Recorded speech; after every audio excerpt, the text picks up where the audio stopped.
We see images everywhere we look in our contemporary world. From movie posters to albums, quotes to video games, they're all around us, which can be overwhelming. Over the past 100 years, this notion of images has become a global phenomenon.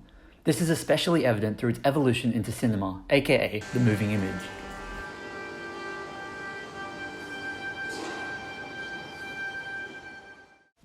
To better understand this concept, it's best to examine its origins. A still photograph alone can capture a single moment, but by injecting movement and time into it, we unlock the potential to flesh out a narrative. For instance, this is a clip of Louis Le Prince's Roundhay garden scene, believed to be the oldest surviving film dating back to 1888.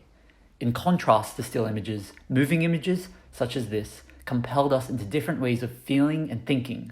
It was an era in which humanity engendered a whole new way of seeing the world, made possible due to a synthetic plastic called celluloid. Celluloid is the image itself, a single frame in a single moment in time. It's a plastic snapped through light, put through chemical processes, then ran through a mechanism at certain speeds to yield the illusion of movement. Moving images on celluloid film stock became a mass cultural medium within the span of 7 years, being used to represent social lives, rules and communities, cultural life, and national traditions. Film theorist Todd McGowan, in his book Out of Time, says that the 20th century is the century where we try to understand time, and cinema was the tool we used to do so. This tool's capacity developed with synchronized sound in 1926, then further expanded with the introduction of widescreen cinematography in the 1950s. However, Associate Professor Bruce Isaacs claims that the biggest single transformation in the history of cinema is from celluloid to digital images. This leads to the era of digitization, a way of seeing the world through data, such as binary codes, ones and zeros, and algorithmical processes. Digital composition is far more malleable, freely allowing the manipulation of color, lighting, framing and size, to reversing frames, and much more. This brings us to our present day, in which we rely on CGI and AI to further create and alter moving images. There are a variety of editing approaches that can assist in creating meaning or further audience engagement. One way we see cinema heavily reliant on editing is through montage theory. The Russian filmmaker and theorist Sergei Eisenstein is credited as one of the pioneers who developed this.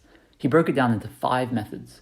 1. Metric montage, cutting shots according to exact measurements or length of time, regardless of the content of the shot itself. 2. Rhythmic montage, cutting according to the action of the shots. It is defined by maintaining its continuity and flow. 3. Tonal montage, the edit of the shots together that have a similar thematic element or emotional tone. 4. Overtonal montage, combines all elements of metric, rhythmic, and tonal montage to produce a greater effect, conveying more abstract ideas. 5. Intellectual montage, cutting shots to create meaning and elicit cerebral responses rather than emotional ones. In essence, moving images has allowed societies to experience new ways of thinking and feeling. It has evolved from celluloid to digital, consequently resulting in the need for digital editing in order to consider film in our current day cinema.